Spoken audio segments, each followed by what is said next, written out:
2, 1, go. Hello, boys and girls. Welcome to the Bear Show. This is my friend, Puppet. Say hello, Puppet. Hi, boys and girls. How's it going out there today? Say, Bear, how are you doing today? Oh, I'm just doing great. Bear, stop. Your claws are too sharp. You cut me. I'm a delicate, soft puppet. I can't withstand your claws. Tell me about it. Remember that last time you did me? I know. I couldn't sit down for a minute. Bear, I think you need a manicure. In fact, I'm not going to allow you to fist me until you get a manicure. Well, all right. Do you know of any people that you can think of that I could go to? Well, offhand, no, I don't. But I'm sure if we looked in the yellow pages or looked on Google, we could find something. Wait a minute.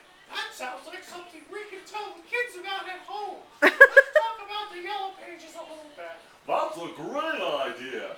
So, kids, there's this big book that's yellow. It's really, really, really good.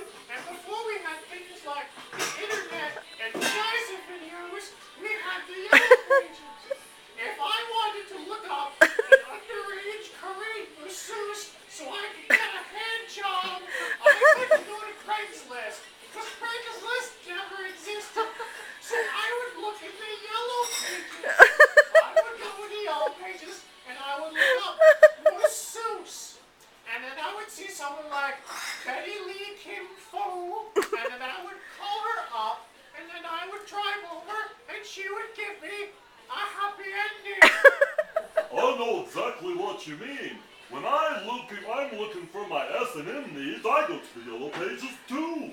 But the problem is, when Bear gives me a happy ending, it really hurts because he's got those claws.